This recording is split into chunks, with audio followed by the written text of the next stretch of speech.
فأعوذ بالله من الشيطان الرجيم بسم الله الرحمن الرحيم الحمد لله الذي نور قلوبنا بولاية محمد وآل محمد صل على محمد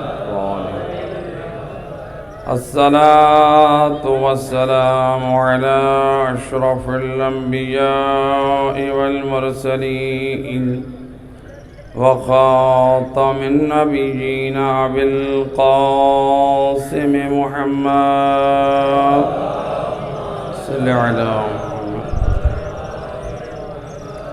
وأهل بيته الطيبين الطاهرين المعصومين المظلومين المنتجبين الذين أذهب الله عنهم الرجس وطهرهم تطهيرا اللهم صل على ولعنة الدائمة على أعدائهم أجمعين من يوم ظلمهم إلى يوم الدين أما بعد فقد قال الله تبارك وتعالى في كتابه المجيد وفرقانه الحميد وقوله الحق بسم الله الرحمن الرحيم يا أيها الذين آمنوا اتقوا الله وابتغوا إليه الوسيلة صلوات پڑھیں محمد صلی اللہ علیہ وسلم.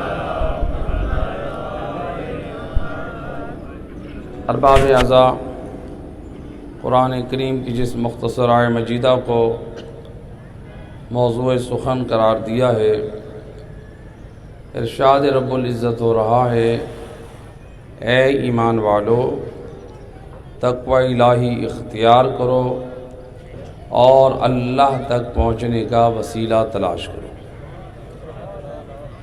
خطاب اللہ نے کیا ہے ایمان والوں کو، اور مطالبہ اللہ نے کیا ہے دو چیزوں کا.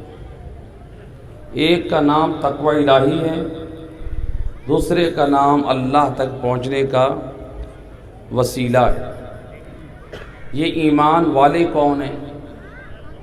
جب ہم نے علماء شیعہ کی تفاسیر کو اٹھا کر دیکھا تو سب نے بالاتفاق، اور علماء اہل سنت کے بڑے جلیل القدر مفسر قرآن علامہ زمخشری اپنی تفسیر الکشاف میں روایت نقل کرتے ہیں کہ سید الرسل فرماتے ہیں جب بھی قرآن میں خطاب ہو اے ایمان والو تو اللہ سمجھانا چاہ رہا ہے اے علی والو.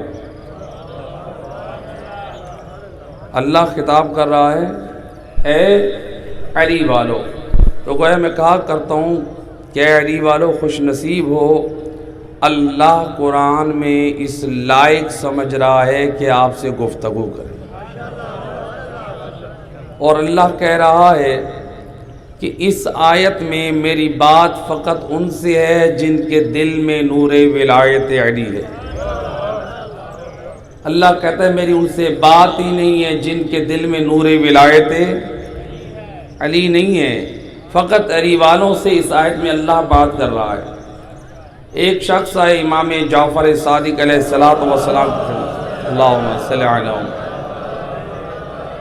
فرزند رسول میرے لیے دعا کریں اللہ مجھے جنت میں داخل کرے.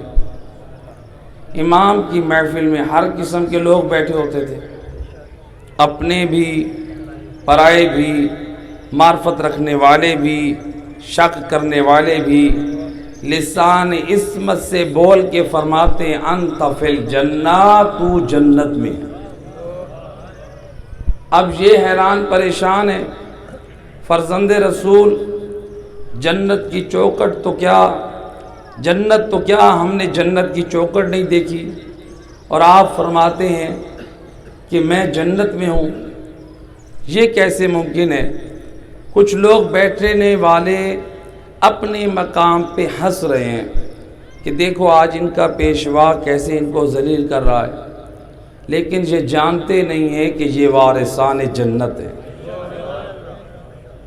مومن کی شان کو بیان کرتے ہوئے فرماتے ہیں من اقر ولایتنا فہو فی الجنہ، جس نے ہماری محبت کا اقرار کیا وہ جنتی ہے۔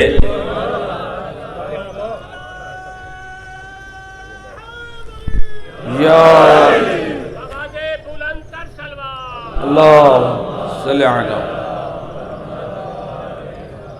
جس نے ہماری محبت کا اقرار کیا وہ جنتی ہے۔ اور اللہ کے رسول نے فرما دیا، اور اس روایت کو علماء شیعہ اور اہل سنت سب نے نقل کیا، لسان وحی سے، جس زبان سے نبی نے قرآن دیا اسی زبان سے فرمایا حبنا اہل البیت اساس الاسلام۔ اور دنیا والوں سن لو نبی کی زبانی، ہم آل محمد کی محبت اسلام کی بنیاد ہے۔ تو لہٰذا یہ ولایت آل محمد، یہ محمد و آل محمد کی جو محبت ہے یہ اسلام کی اساس اور بنیاد ہے۔ اللہ نے اس آیت مجیدہ میں بیان کیا ہے کہ اللہ تک پہنچنے کا وسیلہ تلاش کرو۔ جب ہم نے تفاسیر اٹھا کر دیکھی تو علماء اسلام نے بیان کیا کہ اس وسیلے سے مراد نماز ہے۔ ہم نے پلٹ کے جواب دیا کہ کون مسلمان ہے جو نماز کا منکر ہے؟ پھر کبھی جواب دیا کہ اس وسیلے سے مراد روزہ ہے۔ ہم نے پلٹ کر جواب دیا کون روزے کا منکر ہے؟ پلٹ کے جواب دیا، پھر کہا اس سے مراد جہاد ہے۔ گویا تفاسیر میں علماء بیان کرتے گئے، کبھی کہا وسیلے سے مراد نماز ہے، کبھی کہا وسیلے سے مراد حج ہے، کبھی کہا وسیلے سے مراد زکوٰۃ ہے، کبھی کہا وسیلے سے مراد تلاوت قرآن ہے۔ گویا ہر حکم شرعی کو بیان کرتے گئے اور اللہ کے ذات تک پہنچنے کا وسیلہ بیان کرتے گئے۔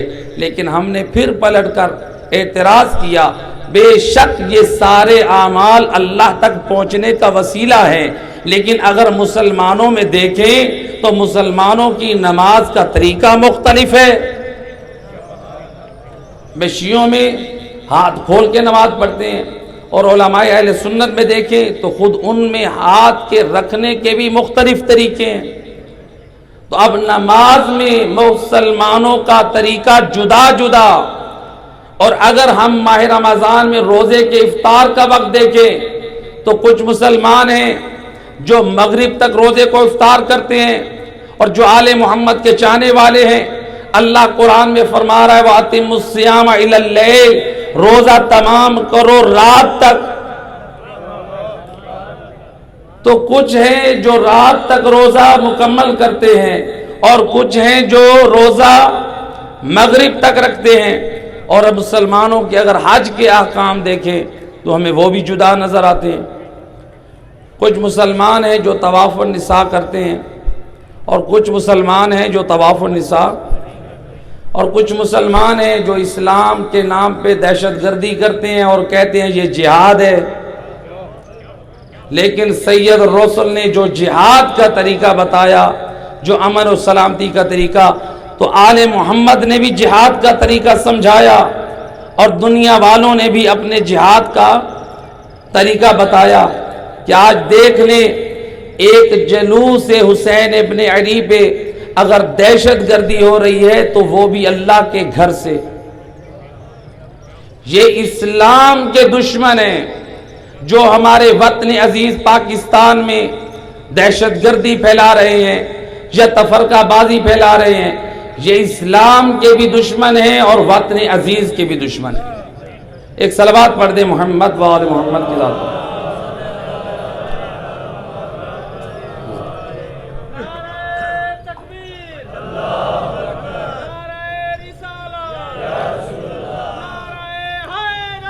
یا علی اللہم صلی علی۔ تو لہٰذا مسلمانوں میں عبادتوں کا طریقہ جدا جدا۔ اب ہر ایک کہے کہ میرا عمل اللہ تک پہنچنے کا وسیلہ تو کسی کے پاس یہ گارنٹی کیا ہے؟ امت ساری پریشان ہے، اس مشکل کے حل کے لیے سب کو آنا ہے دروازے نبی پہ۔ یا رسول اللہ، قرآن آپ سے لیا ہے، آپ سمجھائیں اس آیت کے وارث کون ہیں؟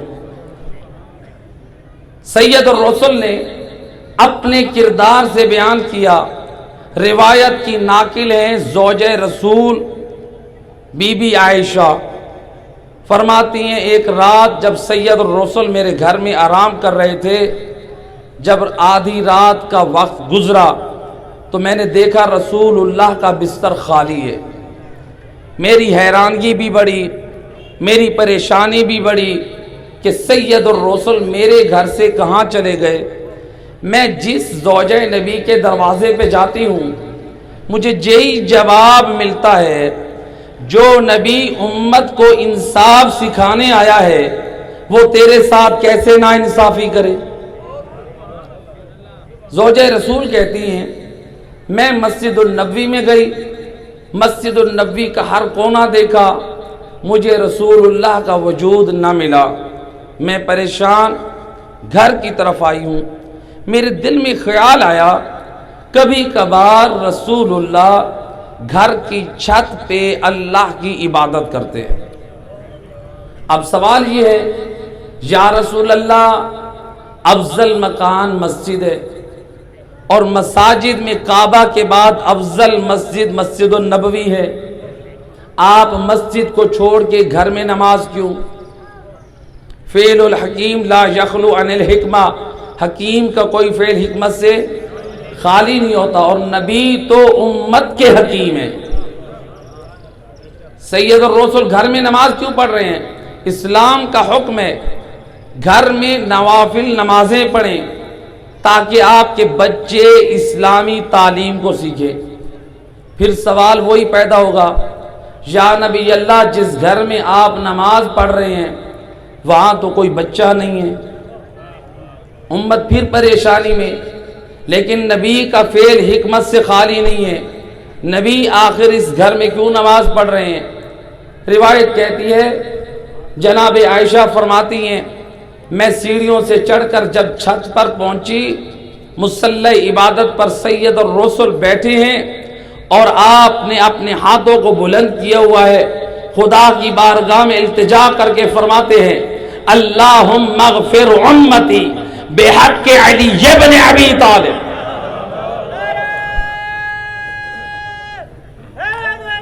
یا اے اللہ، تجھے علی کی عزت کا واسطہ میری امت کے گناہ گاروں کے گناہ بخش دے۔ زوجہ نبی کہتی ہیں مجھ سے رہا نہ گیا، میں نبی کے پیچھے بیٹھی تھی، میں سید الرسل کے سامنے آ کر بیٹھی اور میں نے کہا یا نبی اللہ، الا یوجدو سوا علی ابن ابی طالب حتی تسأل اللہ بحق۔ یا رسول اللہ، اتنی بڑی کائنات ہے، انبیاء بھی ہیں، اوصیاء بھی ہیں، اولیاء بھی ہیں، اب آپ کے اصحاب اور یار بھی ہیں اور اتنے آپ کے رشتہ دار بھی ہیں، آپ کو اس کائنات میں کوئی بھی نظر نہ آیا کہ آپ اس کے حق کا واسطہ دے کر دعا کریں؟ لسان وحی سے بول کے فرماتے ہیں یا زوجتی انی نظرت من الاولین والآخرین فما وجدت احب الی اللہ سوا علی ابن ابی طالب۔ اور میری زوجہ سنو، میں نبی نے نگاہ نبوت سے دیکھا، آدم سے لے کر قیامت تک مجھے بھری کائنات میں محبوب کبریا علی حیدر کرار کے علاوہ کوئی نظر نہ آیا۔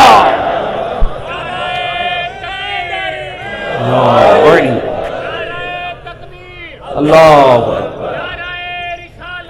یا رسول اللہ یا علی اللہم صلی علی محمد۔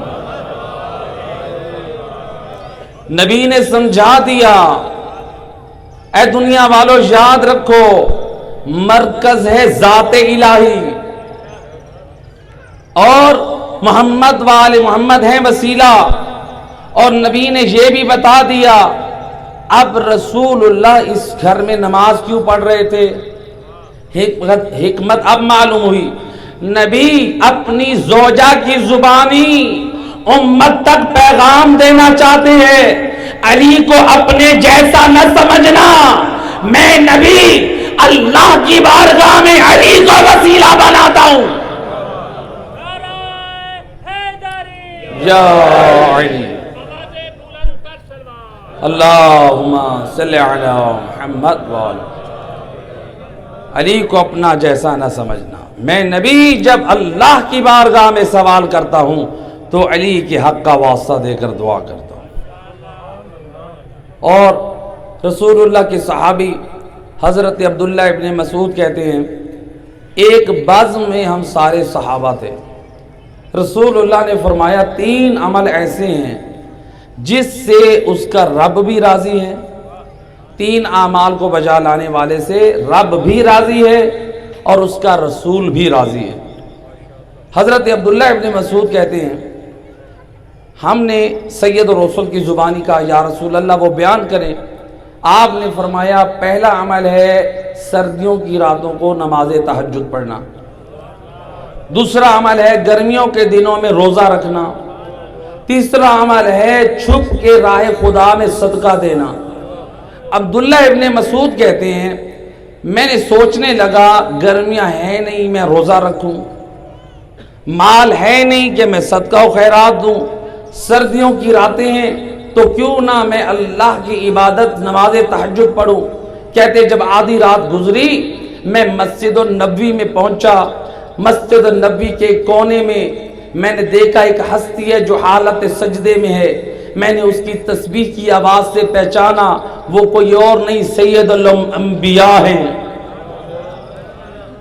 مساجد میں کعبہ کے بعد افضل مسجد مسجد النبوی ہے، اور مسجد النبوی میں کائنات کی سب سے افضل ہستی ہے، اور اللہ کے رسول فرماتے ہیں انسان اللہ کے قریب زیادہ اس وقت ہوتا ہے جب حالت سجدے میں ہوتا ہے۔ افضل الکائنات ہستی حالت سجدے میں اللہ سے مانگ کیا رہی ہے؟ جب افضل ہستی سجدے میں کچھ مانگے گی تو افضل مانگے گی، اور جس کو وسیلہ بنائے گی وہ بھی افضل ہوگی۔ عبداللہ ابن مسعود کہتے ہیں میں نے سنا نبی حالت سجدے میں فرما رہے ہیں اللہم اغفر امتی بحق علی ابن ابی طالب۔ اے یا علی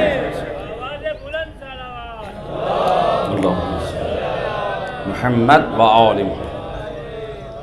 نبی نے بتا دیا کہ جب میں اللہ کی بارگاہ میں کسی کو وسیلہ بناتا ہوں وہ ذات علی۔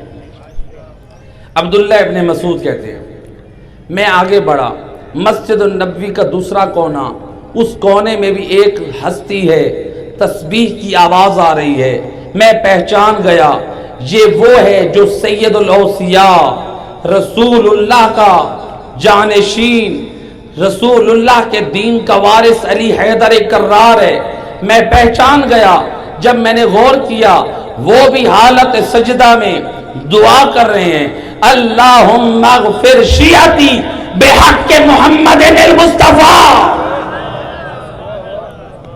اے اللہ تجھے محمد مصطفیٰ کی عزت کا واسطہ میرے شیعوں کے گناہ بخش دے۔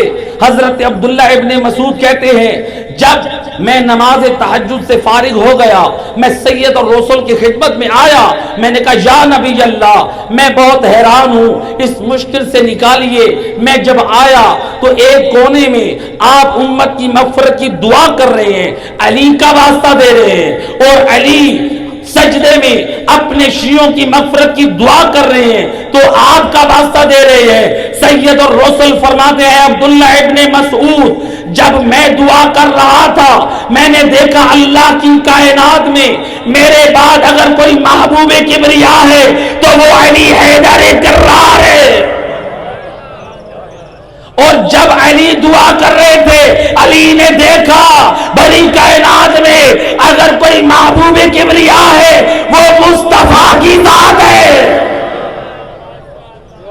تو لہٰذا میں علی کا واسطہ دے رہا ہوں اور علی نبی کا واسطہ دے رہا ہوں۔ ایک صلوات پڑھ دے محمد و آل محمد کی ذات۔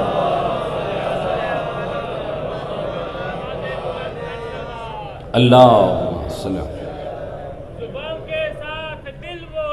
علی مولا علی مولا علی مولا علی مولا علی مولا علی مولا علی مولا علی مولا علی مولا علی مولا یا علی۔ تو لہذا رسول اللہ نے بتا دیا جب بھی ذات مصطفیٰ دعا کرتی ہے تو علی کے وسیلے سے، اور علی دعا کرتے ہیں تو نبی کے وسیلے سے۔ ایک علماء اہل سنت نے روایت نقل کی ہے، رسول کے ایک صحابی ایک مشکل میں گرفتار ہوئے، سید رسول کی خدمت میں آئے، یا رسول اللہ ایک مشکل میں ہوں، میرے حق میں دعا کریں۔ سید الرسول نے لسان وحی سے فرمایا اللہم ارحم علی فلاں بحق علی ابن ابی طالب، اے بار الہ تجھے علی کی عزت کا واسطہ اس پر رحم فرما۔ تھوڑا سا پریشان ہوا، مشکل میں ہوں اور واسطہ علی کا۔ وقت گزرا، روایت کہتی ہے ایک اور رسول اللہ کے ایک بزرگ صحابی مشکل میں گرفتار ہوئے، رسول اللہ مسجد النبوی میں ہیں، نماز سے فارغ ہوئے، اصحاب موجود ہیں، خدمت رسول میں آ کر کہتے ہیں یا رسول اللہ میں مشکل میں ہوں، میرے حق میں دعا کریں اللہ میری مشکل آسان کر دے۔ رحمت للعالمین نے ہاتھوں کو بلند کیا اور فرمایا اللہم ارحم علی فلاں بحق علی ابن ابی طالب، اے میرا اللہ تجھے علی کی عزت کا واسطہ اس کے حال پہ رحم فرما۔ اب روایت کہتی ہے جو پہلے صاحب تھے وہ بھی پریشان ہیں، اور یہ صاحب جو ہیں یہ بھی پریشان۔ سید اور رسول کی خدمت میں آئے کہ یا نبی اللہ ہم پریشان ہیں، اور نبی جب بھی دعا کرتے ہیں علی کے حق کا واسطہ دیتے ہیں۔ کہنے لگے خدا کرے علی بھی مشکل میں آ جائیں اور ہم نبی کے سامنے بیٹھے ہوں، آخر ہم بھی نبی کے ساتھ رہتے ہیں، نبی ہمیں دیکھیں گے تو ہمارے حق کا واسطہ دے کر علی کے حق میں دعا کریں گے۔ اللہ نے ان کی منشا پوری کر دی، لگتا ہے خدا کا پروگرام تھا مشکل میں آئیں اور میں علی کی عظمت کو اجاگر کروں۔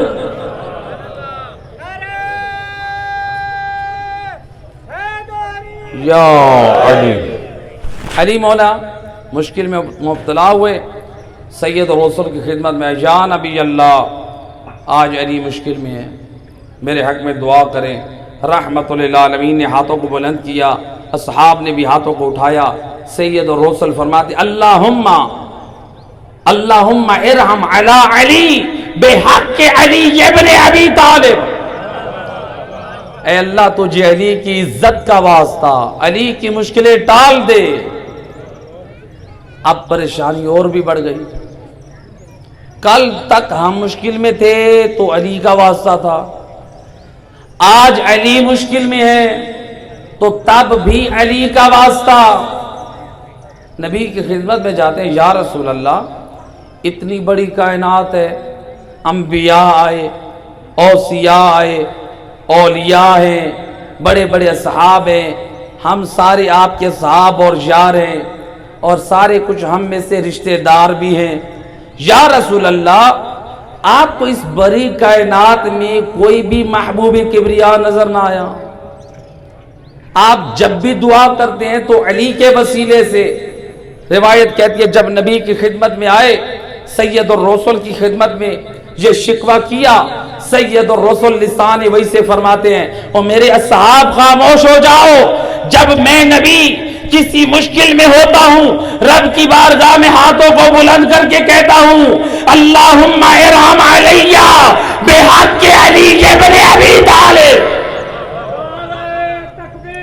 اللہ اکبر، یا رسول اللہ۔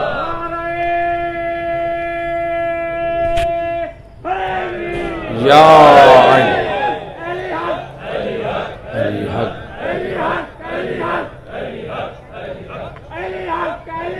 علی حق علی حق یا علی۔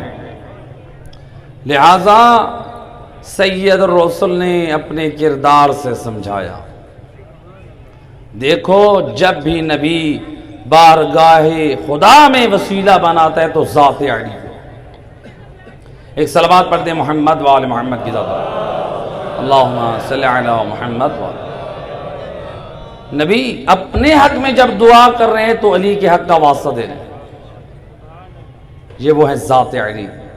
اور سید الرسل اپنی لسان وحی سے فرماتے ہیں من احب علی ومات علی حبہ، اے میرے کلمہ گو سن لو، جو علی سے محبت رکھے اور علی کی محبت پہ خاتمہ ہو، میں نبی زبان وحی سے کہہ رہا ہوں، زارت ہو ارواح الانبیاء، مرتے وقت انبیاء کی ارواح اس کی زیارت کرتی، وصافحتہ الملائکہ، یہ اتنا پاک انسان ہے کہ معصوم فرشتے آ کر اس سے مصافحہ کرتے ہیں۔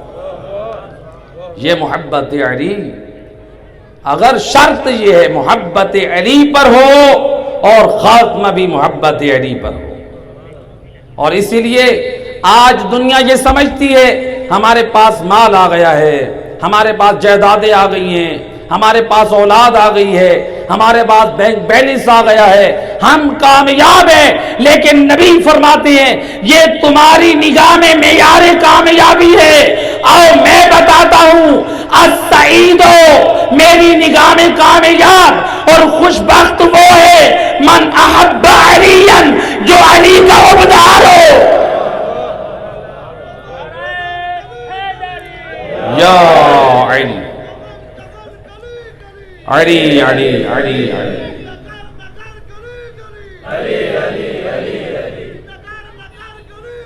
علی علی یا علی یا علی۔ ماشاءاللہ فضائل ہو چکے، اور میں اپنی ایک ذمہ داری سمجھتا ہوں، جہاں آل محمد کی شان بیان کرتا ہوں وہاں ان کا پیغام بھی بیان کرتا ہوں۔ ایک صلوات پڑھ دیں محمد وآل محمد، اللہم صلی علی محمد وآل۔ آج یہ بحث ہو رہی ہے کہ عزاداری افضل ہے یا نماز افضل ہے۔ ایک سوال اٹھ رہا ہے، میں کہتا ہوں میرا دوست ان دونوں کا تقابل نہ کر، یہ دونوں عمل عبادت ہیں۔ عزاداری سید الشہداء نام ہے مودت حسین ابن علی کا، نماز نام ہے مقصد حسین ابن علی کا۔ وہ عزادار نہیں ہے جس کی زندگی میں مقصد حسین ابن علی نہیں ہے، اور وہ نمازی نہیں ہے جو حسین ابن علی کا عزادار نہیں ہے۔ تو لہذا یا علی، دامن میں دونوں چیزیں ہونی چاہیے، دل میں نور ولایت محمد وآل محمد ہو، دل میں مودت ہو، اور وجود میں ان کا کردار ہو، تب ہم کامیاب ہو سکتے ہیں۔ ایک روایت کو پیش کیا جاتا ہے اور ایک شبہ ڈالا جاتا ہے کہ محبت حسین نماز کو ختم کرا دیتی ہے، ایسا نہیں ہے۔ روایت پیش کی جاتی ہے کہ مسجد النبوی ہے، رسول اللہ سجدے کی حالت میں ہیں، پشت رسول پہ حسین ہے، جب تک حسین آقا پشت رسول پہ رہے جبرائیل نے کہا یا نبی اللہ تسبیح بڑھاتے رہے۔ نبی سبحان ربی العالی و بحمدہ کی تسبیح کر رہے ہیں۔ روایت کہتی ہے سید الرسل نے 70 مرتبہ پڑھا، ایک روایت میں ہے کہ سید الرسل نے 72 مرتبہ پڑھا، جو کہتے ہیں رسول اللہ نے محبت حسین میں نماز کو روک دیا۔ نماز روکنا اس کو کہتے ہیں، اگر سید الرسل تسبیح نہ پڑھتے تسبیح نہ پڑھے نماز رک جائے گی، نماز رک جائے گی تو رکن ٹوٹ جائے گا، رکن ٹوٹ جائے گا تو نماز باطل ہو جائے گی۔ نبی نماز باطل نہیں کرنا چاہتے، نبی رکن نہیں توڑنا چاہتے، نبی تسبیح بڑھا رہے ہیں، نبی بتا رہے ہیں کہ تسبیح بڑھا کر سجدہ لمبا کیا جاتا ہے۔ اپنے عمل سے بتایا محبت حسین سجدوں کو لمبا کرواتی ہے، سجدوں کی قضا نہیں کرواتی۔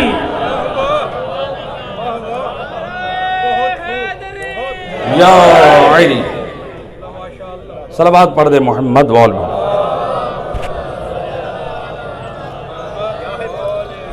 حسینیوں کو پیغام دے دیا، رسول اللہ نے حسینیوں کو پیغام دیا، محبت حسین سجدہ لمبا کرواتی ہے، سجدوں کی قضا نہیں کراتی۔ اور نبی نے نمازیوں کو بھی پیغام دے دیا، تمہاری نماز بھی اس وقت تک قبول نہیں ہے جب تک دل میں محبت حسین نہیں ہے۔ زندہ باد، زندہ باد، زندہ باد، یا علی صلوات پڑھ دے محمد وال اللہم صلی اللہ علیہ۔ ایک اور اعتراض، یہ ہماری شرعی ذمہ داری ہوتی ہے، ہم اپنے جوانوں کو، اپنے بچوں کو جو اس دور میں شبہات ڈالے جا رہے ہیں، میں سمجھتا ہوں کہ یہ مسلمانوں کی طرف سے نہیں، جو اسلام دشمن ہے وہ اس قسم کی افکار پیدا کر کے آل محمد کے چاہنے والوں کو، مسلمانوں کو قرآن، سنت اور آل محمد کے پاک کردار سے دور کرنا چاہتے ہیں۔ ایک فکر دے رہے ہیں، کیا کہا جاتا ہے کہ اصحاب کہف کے کتے نے کون سی نمازیں پڑھی تھی؟ بھئی اگر وہ بغیر نماز کے جنت میں جا سکتا ہے تو ہم کیوں نہیں جا سکتے؟ میرے دوست، میرے اور تیرے لیے کتوں کی پیروی نہیں ہے، علی حیدر کرار کی پیروی ہے۔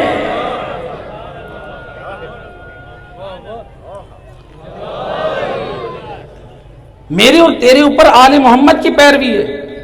علامہ اظہر حسن زیدی علامہ مقامہ کا ایک بڑا عظیم جملہ، وہ کہا کرتے تھے ہماری قوم بڑی بھولی ہے، جب عمل کی بات کریں کہتے ہیں کہاں وہ اور کہاں ہم، اور جب جنت کی بات کریں کہتے ہیں جہاں وہ وہاں ہم۔ اور اس کے بعد ایک جملہ میں کہا کرتا ہوں، میرے دوست تجھے آل محمد کی برابری کا نہیں کہا، تجھے آل محمد کی پیروی کا کہا ہے۔ ان کی برابری میں گمراہی ہے، ان کی برابری میں سرکشی ہے، ان کی پیروی میں نجات ہے، ان کی پیروی میں ہدایت ہے۔ صلوات پڑھ دے محمد و آل محمد کی۔ تو لہذا کہنے والے کہتے ہیں کہ اصحاب کہف کے کتے نے کون سی نمازیں پڑھی؟ اگر وہ بغیر نماز کی جنت میں جا سکتا ہے تو پھر ہم بھی جا سکتے ہیں۔ آج میں ایک فتویٰ اپنی زندگی میں دے رہا ہوں اور پوری ذمہ داری سے دے رہا ہوں، آپ نجف و قم سے بھی تصدیق کرا سکتے ہیں۔ جو یہ نظریہ رکھتے ہیں کہ کتے پہ نماز نہیں ہے تو وہ بغیر نماز کے جنت میں جا سکتا ہے تو ہم کیوں نہیں جا سکتے؟ جو یہ نظریہ رکھتے ہیں وہ گھر جا کے آئینہ دیکھ لے، اگر شکل میں کتا نظر آئے تو نماز معاف ہے، اگر انسان نظر آئے تو نماز واجب ہے۔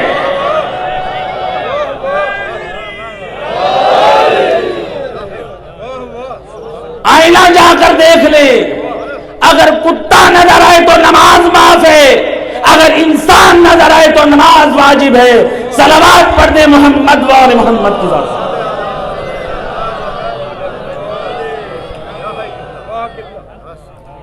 اے جوانوں، اے عزیزوں، اے حضرت علی اکبر کو اپنے لیے آئیڈیل شخصیت جانے والوں، صبح عاشور کو حضرت علی اکبر کی آذان کو سن کے جب گریہ کیا ہے، سوال یہ ہے حضرت علی اکبر نے وہ آذان کس لیے دی تھی؟ مقصد کیا تھا؟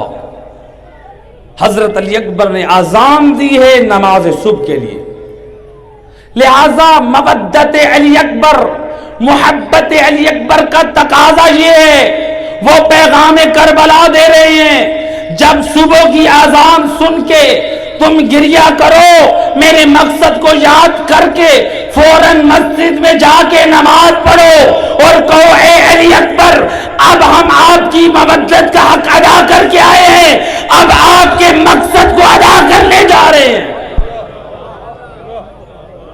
دونوں چیزوں میں نجات ہے، مودت بھی ہو اور مقصد بھی ہو۔ صلوات پڑھے محمد و آل محمد کی۔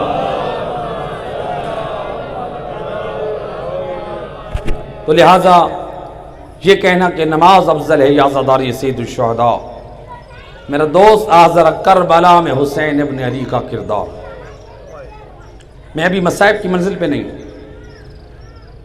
دیکھیں کربلا میں ظہر تک کم سے کم 50 اصحاب کے لاشیں پڑے، کیا ہم سب ان اصحاب کے عزادار ہیں؟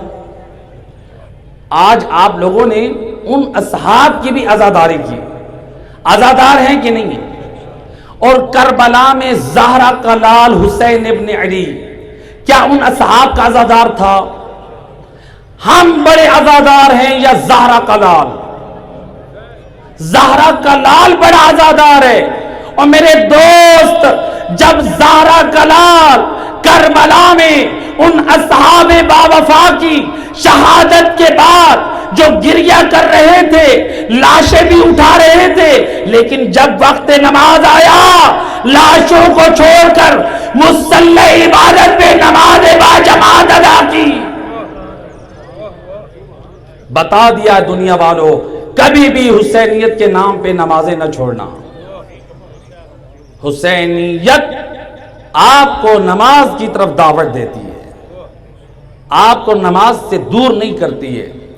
اسی لیے میں کہا کرتا ہوں، میرے کروڑوں لاکھوں سلام ہیں ان عزاداران سید الشہداء پر جو جلوس اور ماتم اور گریہ و عزاداری کا اہتمام کر کے روڈوں اور سڑکوں پہ نکلتے ہیں، یا حسین کی صدا کو بلند کرتے ہیں، اور جب وقت نماز ہوتا ہے عزاداری سید الشہداء کو روک کر مصلی عبادت پہ آ کے نماز پڑھتے ہیں، دنیا والوں کو میسج دیتے ہیں، ہم صبح سے ظہر تک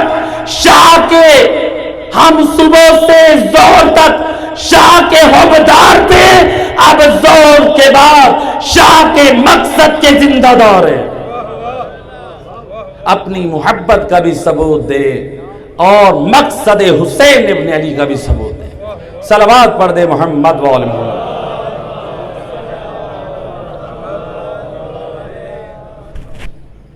سید الرسول فرماتے ہیں، جو شخص نماز صبح کی پابندی کرے، پابندی، سید الرسول فرماتے ہیں جو پابندی کرے، میں نبی ضمانت دیتا ہوں اپنے سائے نبوت میں اپنے ساتھ جنت لے جاؤں گا۔ جو شخص نماز ظہر کی پابندی کرے، میرا بھائی علی سایہ ولایت میں اپنے ساتھ جنت میں لے جائے گا۔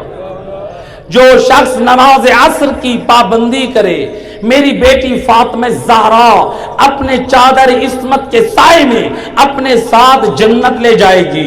جو شخص نماز مغرب کی پابندی کرے، میرا شہزادہ حسن مجتبی اپنی سرداری کے سائے میں جنت میں لے جائے گا۔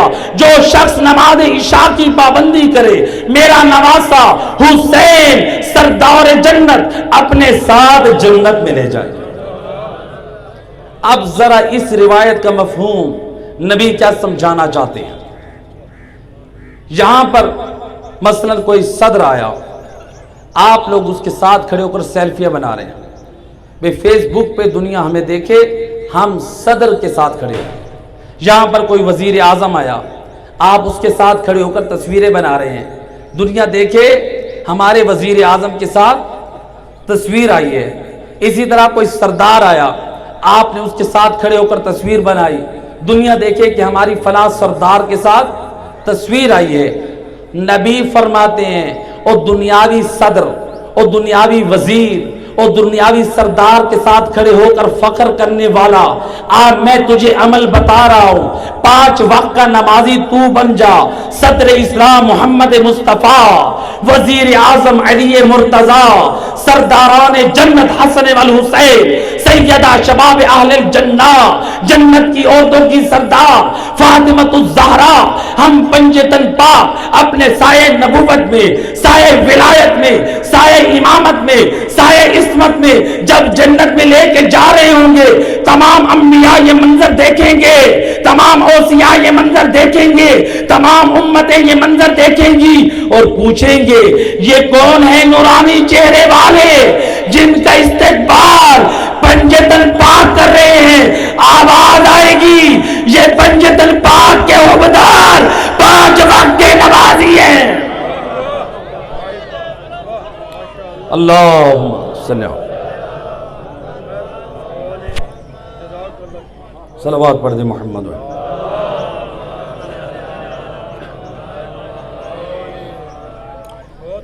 یہ پنجتن پاک کے عہدیدار 5 وقت کے نمازی ہیں. اور کربلا میں بھی تو حسین نے نماز قائم کی تھی. اجرکم علی اللہ زدہ. لاش حسین پامال ہو چکا ہوں. روایت کہتی ہے کربلا میں ایسی مصیبت آئی, ادھر سے وارث جنت کا لاشا لوٹا جا رہا, ادھر سے علی کی بیٹیوں کی چادریں لوٹی جا رہی. اجرکم علی اللہ زدہ. روایت کہتی ہے جب خیام میں خولی داخل ہوا بغیر اجازت کے, یہ لعین جب داخل ہوا خیمے میں, سید سجاد بستر مرض پر ہے. اس لعین نے بستر کو نیچے سے کھینچا, علی کی بیٹیاں مجبور کھڑی دیکھ رہی ہیں.